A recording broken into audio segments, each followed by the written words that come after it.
नमस्कार, मी वृषाली कदम. जय महाराष्ट्राच्या coffee with Kadam या खास कार्यक्रमामध्ये आपल्या सगळ्यांचं स्वागत आहे. आजचा एपिसोड हा खास नक्कीच आहे, कारण निर्धारित आपल्या शनिवारपेक्षा थोडंसं आधी आपण हा एपिसोड घेऊन आलेलो आहे. कारण अर्थातच निवडणुकांची रणधुमाळी सुरू झालेली आहे आणि प्रत्येकाला आपली मतं ठेवायची आहेत. आणि अर्थात कॉफीमध्ये देखील आज एक अशी असामी आलेली आहे जी असामान्य आहे.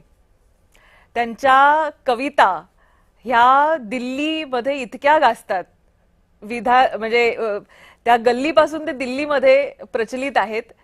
राजकारणातलं कविमन असलेले आरपीआयचे नेते आणि राज्यसभेचे खासदार रामदास आठवले जी आपल्या सोबत आहेत. खूप खूप स्वागत आपलं कॉफीमध्ये. आता ठीक आहे, म्हणजे आज मी वृषाली कदम सोबत घेणार आहे कॉफी. मी वृषाली कदम सोबत घेणार आहे कॉफी कारण मला मिळणार आहे ट्रॉफी. तर तुला मी सांगतो की वृषाली, की या महाराष्ट्रासाठी मी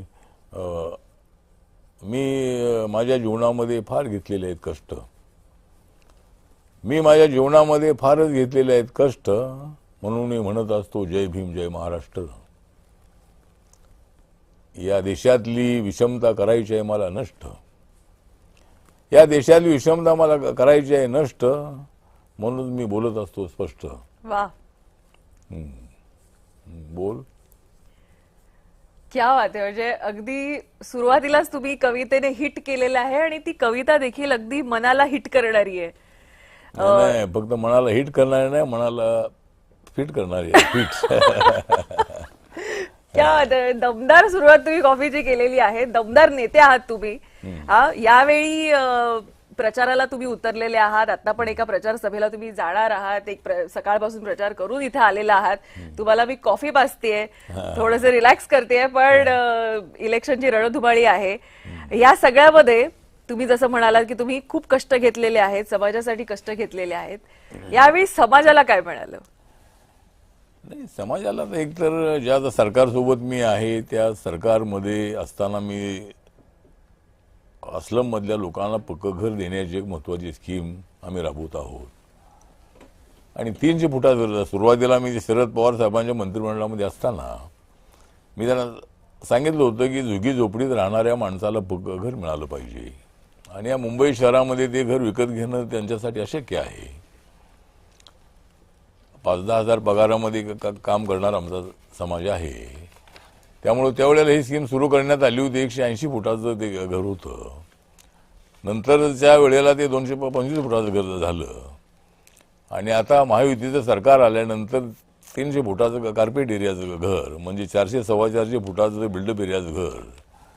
तर या झोपडपट्टीतल्या माणसाला पक्कं घर मिळालं पाहिजे, ही भूमिका माझी होती. आणि बाबासाहेब आंबेडकरांच्या विचारांनी प्रभावित झालेला मी एक विद्यार्थी.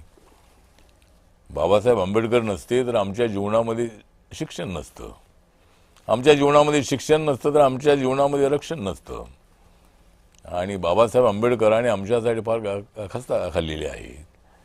त्यामुळं बाबासाहेबांच्या विचारांनी पुढं जायचं, बाबासाहेब आंबेडकरांच्या विचारांनी समाज जोडायचा, बाबासाहेब आंबेडकरांच्या विचारांनी सर्वसामान्य माणसाला न्याय द्यायचा, ज्या ठिकाणी अन्याय होईल तिथं आवाज उठवायचा, अशा पद्धतीची भूमिका माझी सुरुवातीपासून राहिलेली आहे. मी सिद्धार्थ हॉस्टेलमध्ये राहणारा विद्यार्थी आहे. कॅन्सरच्या मोहीममध्ये काम करणारा फुल टाइम वर्कर मी आहे. आणि नंतर मी रिपब्लिकन पक्षामध्ये आलो आणि मला मंत्री होण्याची संधी मिळाली. हा समाज माझ्या पाठीशी उभा राहिला. म्हणजे जय भीम होता माझ्या गाठीशी, मग का उभा राहणार नाही समाज माझ्या पाठीशी? त्यामुळं माझा समाज जो आहे तो माझ्या पाठीशी राहिला. आणि म्हणून माझी ओळख ही सर्व राज्यामध्ये ते देशामध्ये झाली. तर असं माझं काम चाललेलं आहे. ह्यावेळी अपेक्षा होती की आरपीआयला चांगल्या जागा मिळतील महायुतीमध्ये. का मिळू शकल्या नाही? कुठे आरपीआय कमी पडली? नाही, एक तर असं आहे की विशाली, तुला आता सांगतो की 2012 मध्ये मी शिवसेना बीजेपी सोबत आलो त्यावेळेला शिवसेना हा मोठा पक्ष होता, बीजेपी हा त्याच्यापेक्षा कमी ताकद असणारा पक्ष होता. तर राज ठाकरे यांनी शिवसेना सोडली होती आणि त्यामुळं शिवसेनेसोबत समोर एक आव्हान होतं की मुंबईचा महापौर बनणं त्यांच्यासाठी अत्यंत अवघड होतं. पण बाळासाहेब ठाकरे यांनी मला सांगितलं की शिवशक्ती भीमशक्ती एकत्र आली पाहिजे आणि मी निर्णय घेतला की बाळासाहेब आणि आम्ही तशी पूर्वी अगोदर एकमेकाच्या विरोधामध्ये होतो. नामांतराच्या लढ्यामध्ये आम्ही त्यांच्या विरोधात बोलत होतो, ते आमच्या विरोधामध्ये बोलत होते. पण समाज जर एकत्रित येत असेल, दलितांनी सवर्णांमधली जी दरी आहे ती दरी बुजवण्याचं काम या निमित्तानं होत असेल तर शिवशक्ती भीमशक्तीचा जो प्रयोग आहे तो करायला काही हरकत नाही असं मला अनेक लोकांनी सल्ला दिला. आणि 2012 मध्ये रिपब्लिकन पक्ष शिवसेना बीजेपी सोबत आला आणि त्यावेळेला रिपब्लिकन पक्षाला जे 24 जागा दिल्या होत्या, आमची एकच जागा निवडून आली होती. पण त्यावेळेला शिवसेना भाजप एकत्र असतानाही 24 जागा मिळाल्या होत्या. 2017 मध्ये ज्यावेळेला आम्ही महायुती सोबत होतो तर त्यावेळेला आणि महायुती हा जो शब्द आहे हा शब्द रिपब्लिकन पक्ष सेना भाजप सोबत आल्यानंतर तो आला. तोपर्यंत युती होती, मग ती महायुती झाली. हा म्हणजे आरपीआय आल्यानंतर ती महायुती झाली. तर आरपीआयचा छोटा पक्ष आहे पण निवडून आणण्याची ताकद ठेवणारा पक्ष आहे. 9-10% मतं आमच्या सोबत आहेत आणि त्यामुळे एकदा माझ्या पक्षाचे 12 नगरसेवक निवडून आले होते. मुंबईचा महापौर चंद्रकांत हांडोरी आरपीआयचा महापौर झाला होता. तर आता आमची ताकद मुंबई शहरामध्ये असतानाही का आमच्याकडे दुर्लक्ष करण्यात आलं माझ्या लक्षात आलं नाही. एकतर रिपब्लिकन पक्ष हा तसा सन्मानाने वागणारा पक्ष आहे पण बीजेपीनी आणि एकनाथ शिंदेच्या ग्रुपनी आरपीआयकडे लक्ष देणं अत्यंत आवश्यक होतं. स्वतःच्या जागा वाटून घेतल्या आणि आम्ही हवेमध्ये राहिलो, फरफटत राहिलो. तर त्यांनी जागा देणं आवश्यक होतं. 10-12 जागा तरी आम्हाला द्या अशी माझी अपेक्षा होती. पण देवेंद्रजींशी माझे संबंध अत्यंत चांगले आहे. देवेंद्रजी अत्यंत ऍक्टिव्ह असणारे मुख्यमंत्री आहेत, निर्णय घेण्याचं सामर्थ्य असणारे ते असे ऍक्टिव्ह नेते आहेत आणि त्यांच्याकडून आमची अपेक्षा होती की नक्की ते आमचा विचार करतील. पण त्यांचं म्हणणं हे होतं की एकनाथ शिंदे साहेबांना जास्त जागा द्याव्या लागल्या आणि त्यामुळे आरपीआयला जागा देण्यामध्ये आम्हाला थोडी अडचण आली. तरी त्यांनी प्रयत्न केला पण आम्हाला एकही जागा सुटली नाही. आणि मग त्यानंतर देवेंद्रजी सोबत आमची चर्चा झाली आणि त्यांनी सांगितलं आरपीआयला एक MLC मी ते देतो. त्यानंतर महानगरपालिकेमध्ये कॉक्शनमध्ये 1-2 जागा देण्याचा प्रयत्न करू असं ते म्हणालेले आहेत. काही समिती असतील, काही महामंडळ असतील, अशा पद्धतीनं त्यांनी आश्वासन दिलेलं आहे. चांगली डील आहे म्हणजे. हा म्हणजे त्यांनी तर अशा पद्धतीनं त्यांनी आश्वासन दिलेलं असल्यामुळं आणि त्याने आम्हाला ही परवानगी दिली की 10-12 जागा आपण लढा. मैत्रीपूर्ण लढत आमची अनेक वेळेला सेनेबरोबर दादांच्या बरोबर झालेली आहे. त्यामुळं आपले कार्यकर्ते सुद्धा उत्सुक आहेत कारण ही निवडणूक 8 वर्षांतर आलेली आहेत. त्यामुळं जर आपले कार्यकर्ते थोडे ऍक्टिव्ह असतील, ते लढू इच्छित असतील तर त्यांना लढू द्या. आणि ते म्हणाले की तुमचे कार्यकर्त्यांना लढू द्या आणि मी म्हणालो की इतिहास घडू द्या. त्यामुळं 12 ठिकाणी आम्ही लढतो आहोत आणि मैत्रीपूर्ण लढत आहे. पण बाकीच्या ठिकाणी आमचा भाजप सेनेला सपोर्ट आहे. या वेळेला काहीतरी असा वेगळा निर्णय घेणं हे पक्षाच्या हिताचं नव्हतं. जागा मिळाल्या नाही त्याबद्दल माझी नाराजी होती, आजही माझी नाराजी आहे. पण तरी सुद्धा मी नाराजी विसरून महायुतीचा महापौर बनवण्यासाठी मी माझी ताकद वापरणार आहे. ठाकरे बंधूंना एक जबरदस्त अशा पद्धतीची चपराक देण्याचा प्रयत्न माझ्या माध्यमातून मी करणार आहे. कारण उद्धवजींनी राज ठाकरेंना सोबत घ्यायला नको होतं. राज ठाकरे अत्यंत प्रभावी नेते आहेत. मराठीच्या मुद्द्यावर त्यांचा संघर्ष सातत्यानं चालू असतो. पण त्याने घेतलेल्या ज्या भूमिका आहेत अशा भूमिकांशी आम्ही सहमत नाही. मराठी भाषेवरचं प्रेम आम्हालाही आहे, तेच मराठी आहेत असं नाही आहे. पण हिंदी भाषा जी आहे, हिंदी भाषा आपली राष्ट्रभाषा आहे आणि हिंदीचा ते विरोध करताना असं आमचं मत नाही आहे. पण भाषिकांमध्ये वाद निर्माण करण्याची भूमिका ही संविधानाच्या विरोधातली आहे. आणि म्हणून माझं मत असं होतं की उद्धवजींनी सुरुवातीला 2019 मध्ये आमच्यासोबत राहायला पाहिजे होतं. जर उद्धवजी आमच्यासोबत राहिले असते तर एकनाथ शिंदे हे तसे आमच्याकडे आले म्हणजे आमच्याकडे होतेच ते. उद्धवजी होते आणि एकनाथ शिंदे आमच्याकडे राहिले असते. पण उद्धवजींनी चुकीचा निर्णय घेतल्यामुळं एकनाथ शिंदे आमच्याकडे आले आणि उद्धवजी तिकडे गेले. आणि उद्धवजी तिकडे जाऊन काय ते त्यांचा फायदा झाला तर थोडे दिवस. पण उद्धवजी मुख्यमंत्री होण्यापेक्षा उद्धवजी शिवसेनेचे नेते म्हणून, कार्याध्यक्ष म्हणून हे मंत्रिपदापेक्षा सुद्धा, मुख्यमंत्री पदापेक्षा सुद्धा ते त्यांचं पद मोठं होतं. बाळासाहेब ठाकरे कधी मंत्री झाले नाहीत, मुख्यमंत्री झाले नाहीत. रिमोट कंट्रोल होता त्याच्याकडे. पण ते रिमोट कंट्रोल म्हणा किंवा त्यांचं जे त्यांच्या हातामध्ये पूर्णपणे ती शिवसेना होती, अशी शिवसेना उद्धवजींनी आपल्या हातामध्ये ठेवून त्यांनी सत्तेच्या बाहेर आणणं अत्यंत आवश्यक होतं. पण शरद पवार साहेबांनी डाव खेळला आणि उद्धवजींना सांगितलं. उद्धवजी त्यांच्यासोबत गेले आणि उद्धवजींना त्यांच्या जागा जास्त, म्हणजे त्यांच्या जागा 56 होत्या, 54 जागा पवार साहेबांच्या होत्या आणि त्याच्या काँग्रेसच्या मला वाटतं किती आकडा माझ्या लक्षात नाही आहे, म्हणजे 40 किंवा अशा काहीतरी जागा होत्या. तर त्यावेळेला 2019 असं झालं होतं की सेना भाजप एकत्र लढले आणि एकत्र लढून सुद्धा म्हणजे महायुतीला बहुमत होतं. पण बहुमत होतं, पण बीजेपी आणि उद्धवजी शिवसेना एकत्र आल्याशिवाय सरकार बनत नव्हतं. आणि त्यामुळं ते 56 जागा घेऊन ते तिकडे गेले आणि त्या ठिकाणी ते मुख्यमंत्री झाले. आणि मुख्यमंत्री झाले, पण धनुष्यबाण हे आमच्याकडे आलं, एकनाथ शिंदे आमच्याकडे आले. तर उद्धवजींनी थोडी वाईट वाटतंय तुम्हाला उद्धवजींबद्दल? शेजारी आहेत म्हणून वाईट वाटतंय का एवढं? म्हणजे ते तुम्ही शेजारी गेला नाहीत समजवायला त्यांना की काय हे करताय? नाही, समजवायला गेलो म्हणजे आता माझं मत मी अनेक वेळेला व्यक्त केलेलं आहे की उद्धवजींबद्दल मला आदर आहे. ते बाळासाहेबांचे जे चिरंजीव आहेत. बाळासाहेबांच्या बद्दल, बाळासाहेब एक महाराष्ट्रातले एक जबरदस्त धडाडीचे नेते होते आणि उद्धवजी, परंतु काँग्रेसला बाळासाहेबांनी अनेक वेळेला विरोध केलेला आहे. सत्तेसाठी काही ते काँग्रेसकडे गेले नाही. त्यांनी शिवसेना बळकट केली आणि मराठी माणसाच्या हक्कासाठी स्थापन केलेली शिवसेना ही वृषाली नंतर मात्र ती गुजराती सेना झाली, उत्तर भारतीय सेना झाली, साऊथ इंडियन सेना झाली.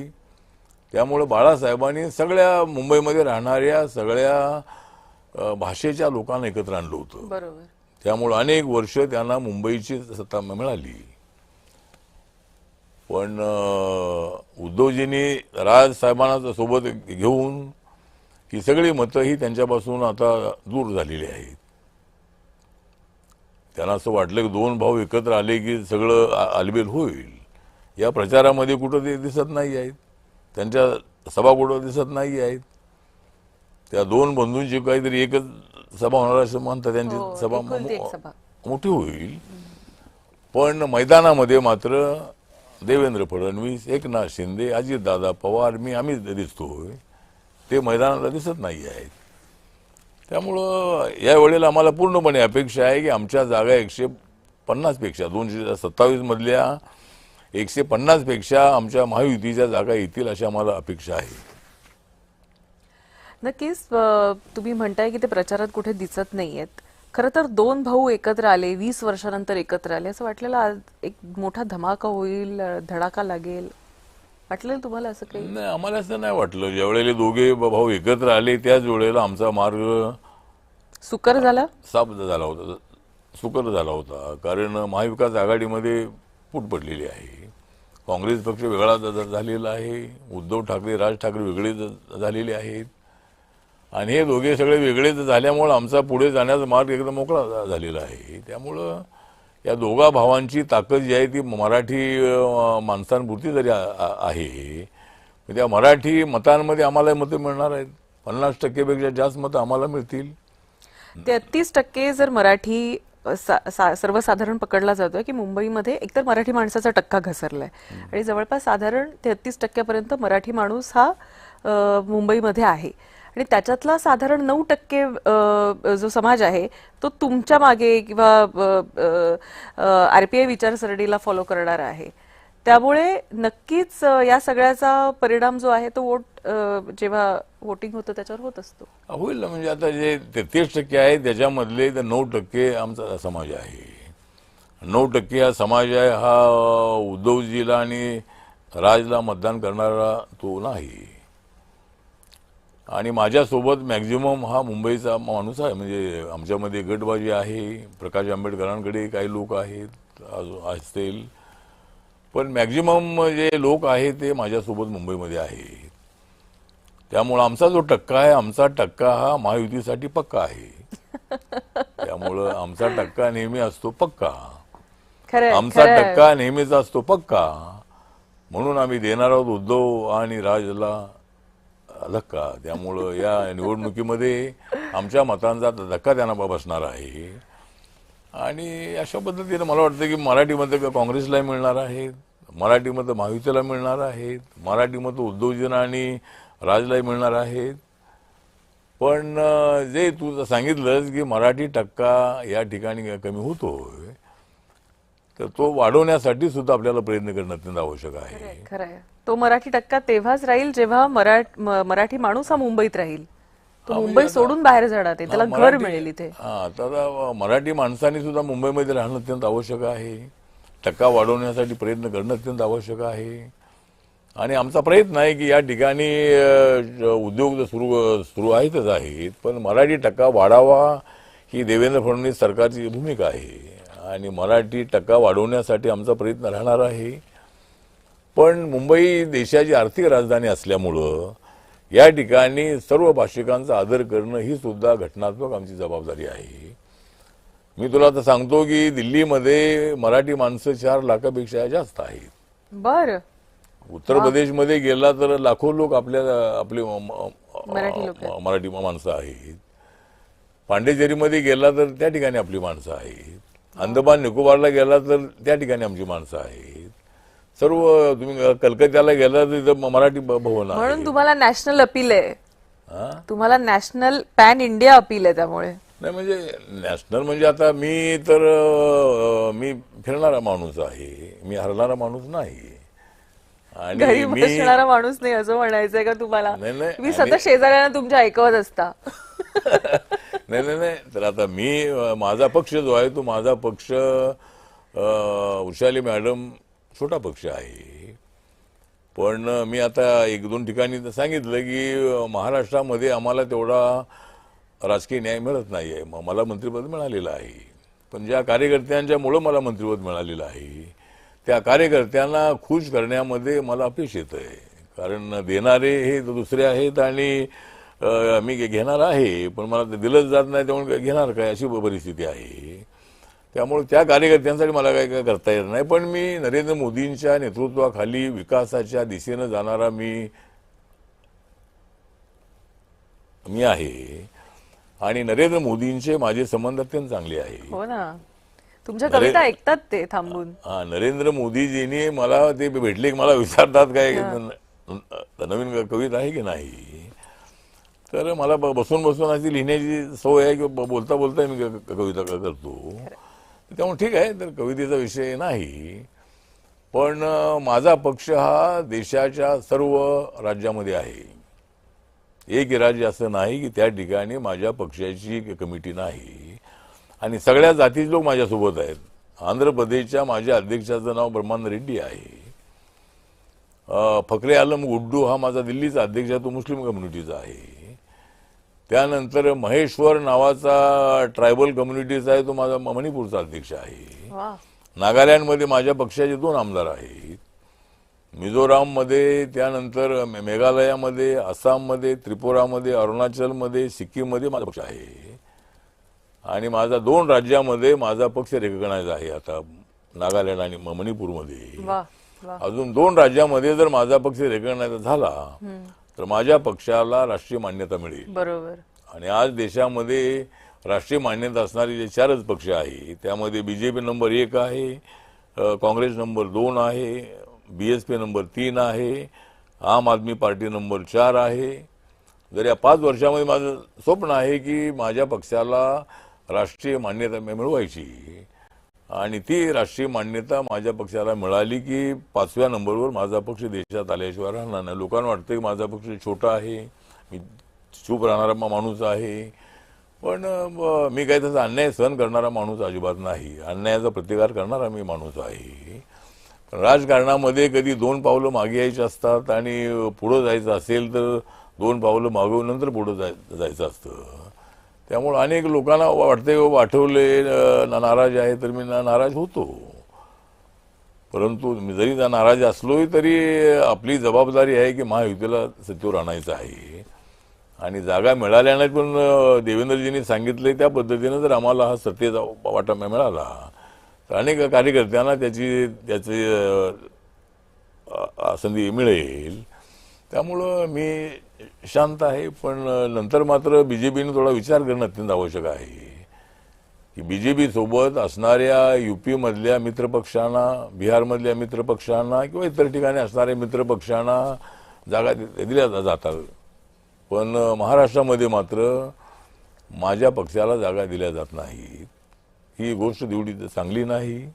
मी शांत आहे म्हणून त्या माझ्या स्वभावाचा असा उपयोग करणं योग्य नाही असं माझं मत आहे. पण तुम्ही नगरसेवकाच्या जागा मागताय, तुम्हाला तर विधान परिषदेची जागा देतात ना ते आता. हा बरोबर आहे ना. मग ते आता मला विधान परिषदेची जागा मिळणार आहे. मंडळ मिळतायत, एक दोन महामंडळ मिळाले तर त्याला राज्यमंत्री पदाचा दर्जा दर्जा मिळणार असतो. आहे. अगदीच. आणि अशा पद्धतीनं हे सगळं मिळणार आहे. त्यामुळे ऍडजस्टमेंट करणं एवढी अत्यंत छान आवश्यक आहे. बार्गेनिंग केली आहे तुम्ही, एवढं सगळं मिळालंय तुम्हाला, आता कशाला तुम्ही नाराज जात आठवलं? नाही, आता मी नाराज नाही ना. मी नाराज नाही आहे. म्हणजे नाराज होतो. जागा मिळायला 5-6 जागा मिळाल्या असतात आपले नगरसेवक मन आपले खट्टू झालेलं तुमचं. हा कट्टू झालं होतं. पण ते आता काय त्याला इलाज नव्हता. आता त्यांची अडचण अशी होती की त्यांच्याकडे एवढी मोठी गर्दी झालेली आहे. बीजेपीकडे मोठ्या प्रमाणात लोकांचा लोंढा खरंय आहे. खरंय खरंय. म्हणजे आमच्याकडे सगळे लोंढे आहेत. म्हणजे आमच्याकडे येणारे बरेच लोंढे आहेत. पण त्यांच्याकडे निवडणुकीसाठी लोंढे आहेत, आमच्याकडे बिन निवडणुकीसाठी लोंढे आहेत. म्हणजे माझ्याकडे येणारे लोक भरपूर आहेत. सगळ्या जातीचे लोक माझ्या पक्षामध्ये आहेत. त्यामुळे ठीक आहे. तर आता आपण अशा पद्धतीने पुढे जायचं आहे. बाबासाहेबांचे अनेक स्मारकाची कामं पूर्ण करायची आहेत. मुंबईला आपल्या मुंबईमध्ये दादरला बाबासाहेबांचं स्मारक उभं राहते. 350 फुटाचा पुतळा, 100 फुटाचं फाउंडेशन आणि जगात उत्कृष्ट अशा पद्धतीचं बाबासाहेबांचं स्मारक अरेबियन समुद्राच्या बाजूला, चैतभूमीच्या बाजूला उभं राहणार आहे. आणि नरेंद्र मोदींच्या काळामध्ये बाबासाहेबांची अनेक स्मारकं पूर्ण झालेली आहेत. नरेंद्र मोदींचा विकासाचा अजेंडा आमच्या समोर आहे. त्यांच्या काळामध्ये रोडचं डेव्हलपमेंट, एअरपोर्टचं डेव्हलपमेंट, 25 कोटी लोकांना गरीब रेषेच्या बाहेर काढण्याचं मोठं काम आणि अनेक निर्णय जे आहेत ते 10% आरक्षण इकॉनॉमिक विकसित सेक्शनला देण्याचा निर्णय. SC ST ओबीसीला आरक्षण मिळत होतं. पण मी अनेक वेळेला मागणी केली होती की शेड्यूल कास्ट, शेड्यूल ट्राईब, ओबीसीच्या आरक्षणाला धक्का न लावता बाकीच्या लोकांना आरक्षण मिळालं पाहिजे. आणि उशाली मी सर्वात अगोदर मागणी केली होती की मराठा समाजाला आरक्षण मिळालं पाहिजे. त्यानंतरच्या काळामध्ये आमच्या आरक्षणाला हात लावू नका, पण इतर याच्यातून तुम्ही आरक्षण त्यांना द्या, ही मागणी सर्वात अगोदर मी केलेली आहे. ज्यावेळेला मराठा समाजाला वाटत होतं की आम्ही बॅकवर्ड नाही, सुरुवातीला त्यांना वाटत होतं आम्ही बॅकवर्ड म्हणणं काही तेवढं बरोबर वाटत नव्हतं. पण मी त्यावेळेला मागणी केली होती की गावागावामध्ये मराठा समाज श्रीमंत आहेच आहे, पण 8 लाखाच्या आतमध्ये उत्पादन असणारी अनेक मराठा परिवार आहेत, फॅमिलीज आहेत. तर त्या अशा लोकांना आरक्षण मिळालं पाहिजे ही आमची मागणी होती. आणि आता महाराष्ट्र सरकारने मराठा समाजाला आरक्षण दिलेलं आहे. बरोबर. जरांगे पाटील साहेबांची मागणी मान्य करून हैदराबादचं गॅझेट ती मान्य केलेलं आहे. तर अशा पद्धतीनं निर्णय चांगले झालेले आहेत. बरं, सुजात आंबेडकर हे आले होते आमच्याकडे आणि त्यांनी तुमच्यावर टीका केली. ते म्हणाले प्रकाश आंबेडकरांच्या कार्याचा तुम्हाला फायदा होतो असं त्यांचं, प्रकाश आंबेडकरांच्या कामाचा तुम्हाला फायदा होतो असं सुजात आंबेडकरांचं म्हणणं आहे. नाही, म्हणजे चांगली गोष्ट आहे. म्हणजे प्रकाश आंबेडकरांच्या कामाचा फायदा मला होतो आणि माझ्या कामाचा फायदा त्यांना होतो. त्यामुळं दोघांचा फायदा जर होत असेल तर सुजात आंबेडकर तसा ऍक्टिव्ह झालेला आहे. तो बाळासाहेबांचा मुलगा आहे. तो भूमिका तर चांगली मांडतोय. त्यामुळे माझ्यावर कोणी जरी टीका केली तरी जेवढी करायची असेल तेवढी करा तुम्ही माझ्यावर टीका. पचवायची कशी ते माझ्यावरून शिका. त्यामुळं टीका जी आहे तर टीका होत असते. टीका सगळ्यांना बोलण्याचा अधिकार आहे आणि मी कोणाच्या विरोधामध्ये बोलत नाही. बाळासाहेबांच्या विरोधामध्ये, कुठल्या गटाच्या विरोधामध्ये फारसं मी कोणावर असे अटॅक करत नाही आहे. आणि अटॅक मी केलाय तरी मी खुसखुशीत असा माझं म्हणणं मांडत असतो. त्यामुळं लोकशाहीमध्ये सगळ्यांना बोलण्याचा अधिकार आहे. सगळ्यांना एक मत पटलंच पाहिजे असं नाही. गौतम बुद्धांनी सांगितलंय की अतरी भव. नरेंद्र मोदीजी परवा 3 तारखेला गौतम बुद्धांच्या अनेक ज्या वस्तू होत्या त्याच्या उदाहरण आले होते आणि त्यावेळेला नरेंद्र मोदीजी म्हणाले अतदीप भव. गौतम बुद्धांचं तत्वज्ञान माझ्या गावामध्ये वडनगर नावाचं माझं गाव आहे, त्या ठिकाणी ते म्हणाले की गौतम बुद्धांच्या फिलॉसॉफीच्या ट्रेनिंगचं मोठं सेंटर होतं तिथं. आणि ते म्हणाले की आता आम्हाला युद्धाची नव्हे बुद्धाची गरज आहे. त्यामुळे नरेंद्र मोदीजी गौतम बुद्धांच्या समतेचा विचार आहे, शांततेचा विचार आहे, मेडिटेशनची भूमिका घेणार आहे. तर त्याला ते मानतात. ते जरी हिंदू असले ते ओबीसी कम्युनिटीचे आहेत आणि त्यांना तिसऱ्यांदा देशाचं प्रधानमंत्रीपद मिळालेलं आहे. मला सुद्धा तिसऱ्यांदा मंत्रिपद मिळालेलं आहे. मंत्रिपदाचा विषय नाही आहे. टर्म एकत्रितरित्या तुम्ही तिन्ही टर्म एकत्र आहात असं म्हणायचं तुम्हाला? हा, आम्ही तिन्ही टर्म एकत्र आहे आणि 4थ्या टर्मला सुद्धा मी असे आम्ही कुठे नाही म्हणतोय, असणार आम्ही कुठे म्हणतोय. सो या सगळ्यामध्ये तुम्ही फार स्पोर्टिंगली घेतलेलं आहे. पण जितक्या मोकळ्या मनानं तुम्ही सांगितलं की माझा फायदा त्यांना होतोय, त्यांचा फायदा मला होतोय, असे सगळे जर एकाच समाजातले सगळे जर घटक एकत्र आले तर तुम्हाला असं वाटतं का की समाजाचा फायदा होईल? आणि का येत नाहीयेत, का समाजामध्ये लोक? मला वाटतं की एकत्र आलं पाहिजे. पण आता एकतर बाळासाहेब आंबेडकर हे अत्यंत ऍक्टिव्ह आमच्या समाजातले नेते आहेत. त्यांच्याबद्दल मला आदर आहे. बाबासाहेबांचे ते नातू आहेत आणि वंचित बहुजन आघाडी नावाचा ते पक्ष चालवत आहेत आणि वास्तविक त्यांनी रिपब्लिकन नावाचा पक्ष चालवायला हवा होता. बाबासाहेबांचा जो मूळ रिपब्लिकन पक्ष आहे. पण वंचित बहुजन आघाडीची भूमिका रिपब्लिकन पक्षासारखीच आहे, सगळ्या जाती जमातींना एकत्र आणणारी. पण बाळासाहेबांनी वंचित बहुजन आघाडी केलेली आहे. सगळ्या जातीच्या लोकांना ते तिकीट देतात. पण अजून त्यांचा पक्ष रेकग्नाइज होत नाही आहे. महाराष्ट्रामध्ये त्यांचा पक्ष रेकग्नाइज होत नाही. ज्यावेळेला आम्ही सगळे एकत्र होतो 95 मध्ये आणि 1996 मध्ये आम्ही लोकसभा लढलो होतो, त्यावेळेला आमच्या 11 ठिकाणी आम्ही तिसऱ्या आघाडी सोबत होतो. शिवसेना भाजप सोबत नव्हतो, काँग्रेस सोबत नव्हतो. तिसऱ्या आघाडी सोबत युती करून आम्ही 11 जागा लढलो आणि आमच्या पक्षाला रिकग्नायझेशन मिळालं. उगवता सूर्य आम्हाला मिळाला. पण उगवलेला सूर्य जो आहे हा जास्त काळ राहिला नाही. तो लवकर मावळला म्हणजे आमच्यामध्ये ऐक्य होतं ते पुन्हा फुटलं. तर आता आम्ही जर बाळासाहेब आंबेडकरांनी आम्ही एकत्र आलो, मला अनेक ठिकाणी हा प्रश्न विचारतात की तुम्ही सगळे एकत्र का येत नाही आहे. तर जर बाळासाहेब आणि आम्ही एकत्र आलो तर बाळासाहेबांच्या नेतृत्वाखाली राहण्याची माझी तयारी आहे. क्या बात आहे. 4 पावलं पाठीमाग येण्याची माझी तयारी आहे. आणि जर आम्ही दोघे एकत्र आलो आणि अजूनही आमचे सगळे गट आहेत, कवाडेश्वर आहेत, गवई आहेत, राजेंद्र गवई आहेत आणि इतर जे छोटे मोठे जे गट आहेत, अशा सर्व गटांचं ऐक्य झालं तर एक मोठी ताकद महाराष्ट्रात उभी राहू शकेल.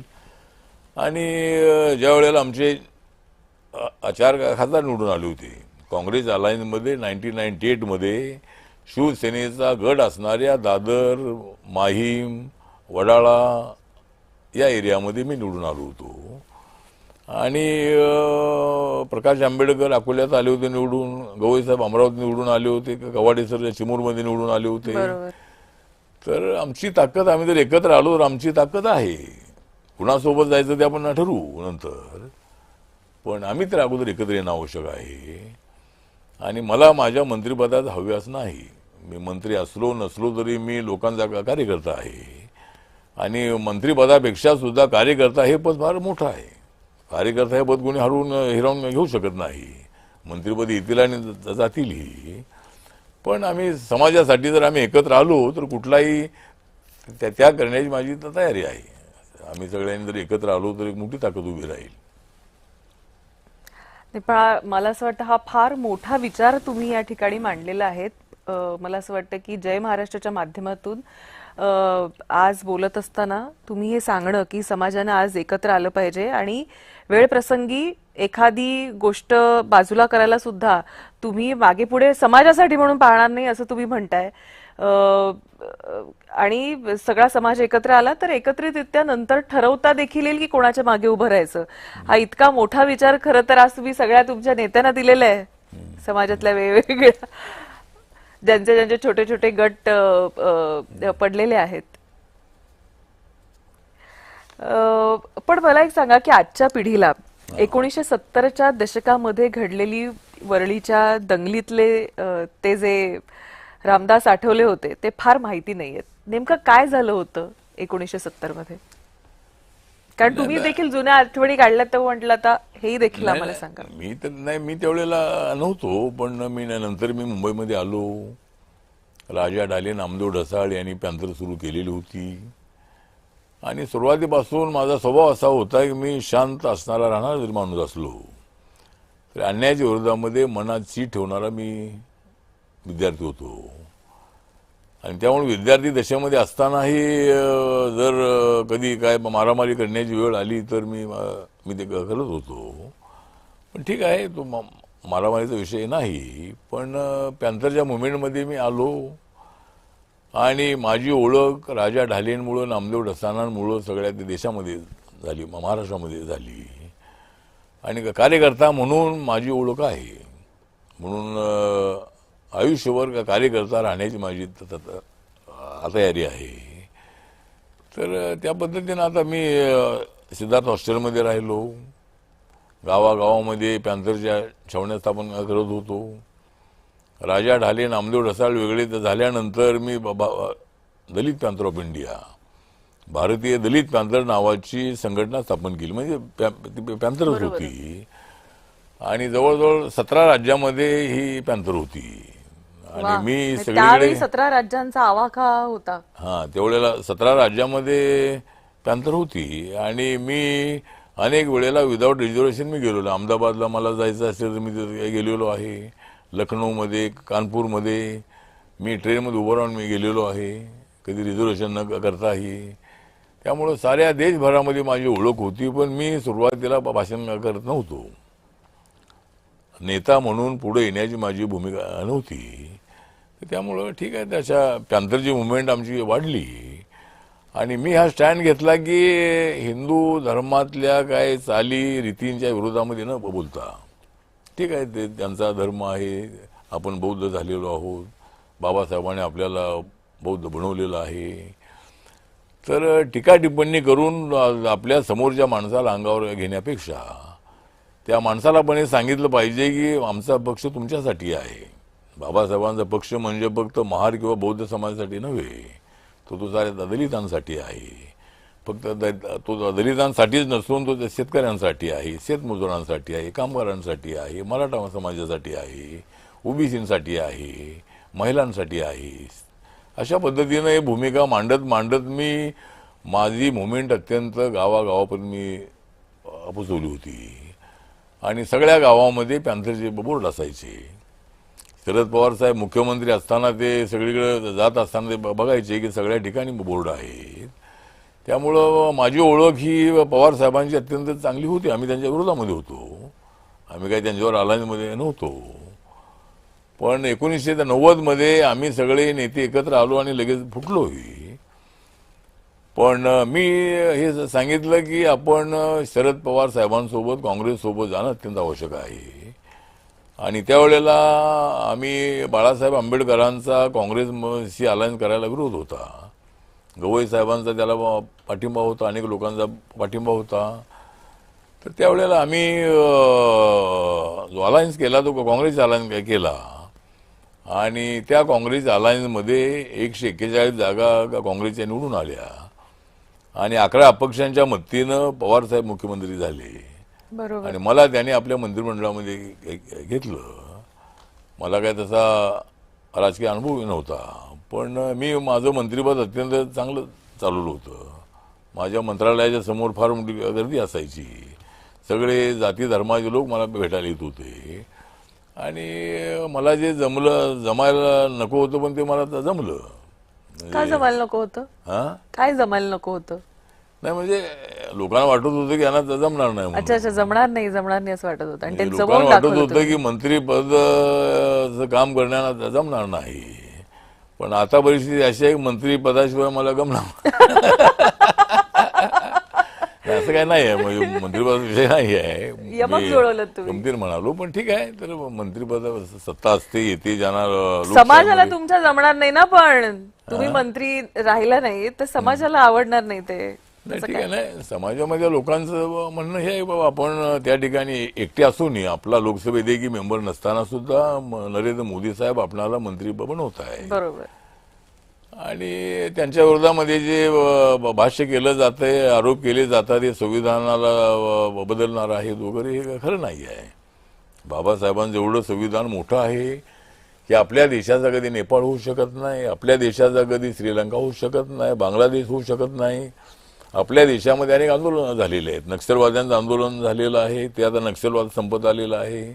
या ठिकाणी शेतकऱ्यांचं आंदोलन झालेलं आहे, नामांतराचं आंदोलन झालेलं आहे, कामगारांचं आंदोलन झालेलं आहे, गिरणी कामगारांचं आंदोलन झालेलं आहे. पण आपल्या देशामध्ये लिमिटेशनच्या पुढं कोणी जाऊ शकत नाही. जाण्याचा प्रयत्न केला तर त्यांना जाऊ दिलं जात नाही. बरोबर. आणि त्यामुळं इथं बांगलादेश आणि नेपाळ होण्याचा विषयच नाही आहे. म्हणजे आपल्या देशामध्ये बाबासाहेबांचं संविधान एवढं श्रेष्ठ आहे. या संविधानामुळं आपल्या देशामध्ये ना आर्मीच्या किंवा डिफेन्स हातामध्ये सत्ता जाऊ शकत नाही. आणि 1 मॅन 1 व्होट 1 व्हॅल्यू हे संविधानाचं मुख्य रहस्य आहे. आणि आपल्याला माहित आहे की अटल बिहारी वाजपेयी यांचं सरकार एका मतात हरलं होतं. बरोबर.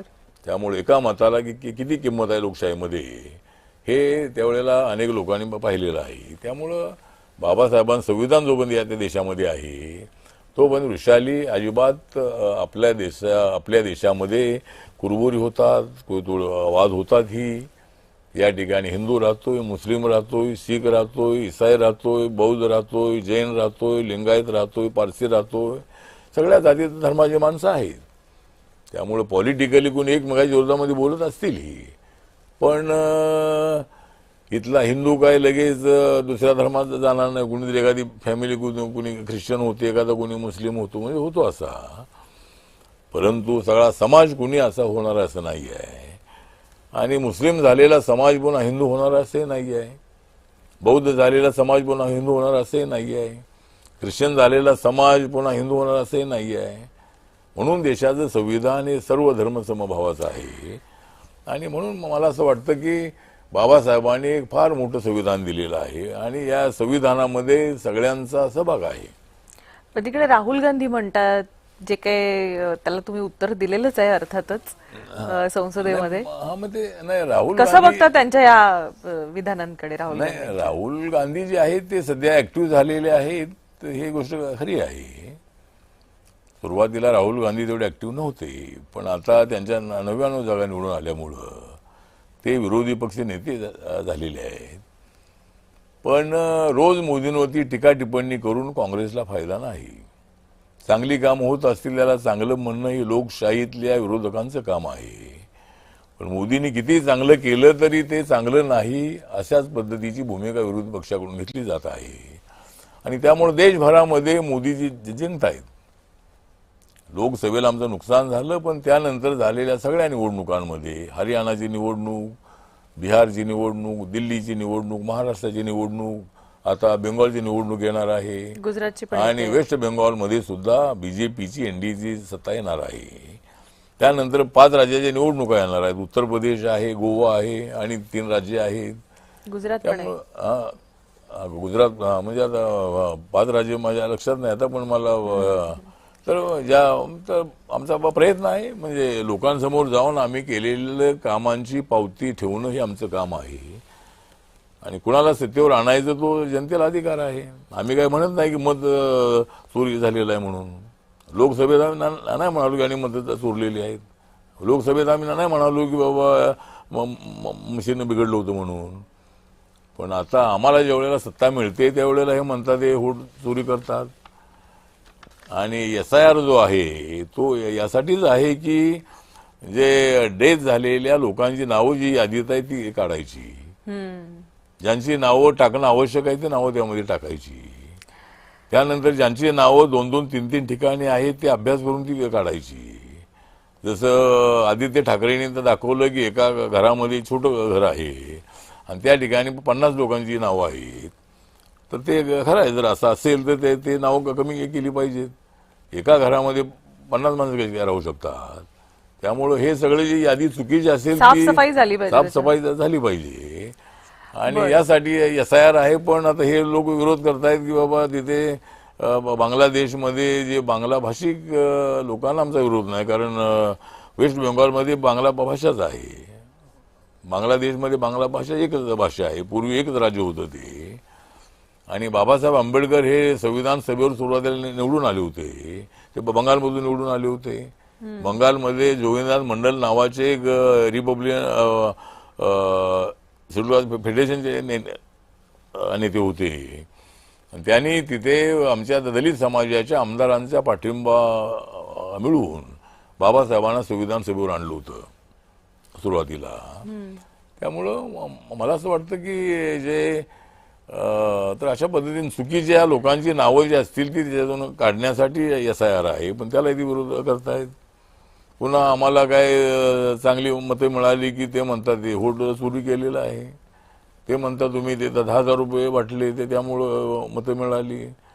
तर पूर्वीच्या काळामध्ये काँग्रेस पक्षाकडून हे अशा पद्धतीची असताना दिली जायची. प्रत्येक पक्षाला आपला अजेंडा, आपला मॅनिफेस्टो लोकांसमोर मांडण्याचा अधिकार आहे. आणि मतदारांनी ठरवायचं आहे त्यांचा अजेंडा किती परफेक्ट आहे आणि कुणाला मत द्यायचं आहे ते. त्यामुळं लोकांच्या मनामध्येच नरेंद्र मोदीजी, NDA आणि आमची महाराष्ट्र महायुती ही लोकांच्या मनामध्ये आहे. आणि त्यामुळं आम्हाला सत्ता मिळते. बरं, आता तुम्ही महायुतीचा प्रचार करताय, तुमचे कॅन्डिडेट्स आहेत, त्यांचा प्रचाराला काय लोकांकडून सेन्स करताय, काय दिसतंय? इतकी निवडणुका, इतकी इलेक्शन्स तुम्ही पाहिलेले आहेत. आता शेवटच्या टप्प्यात आपण आलेलो आहोत निवडणुकांच्या.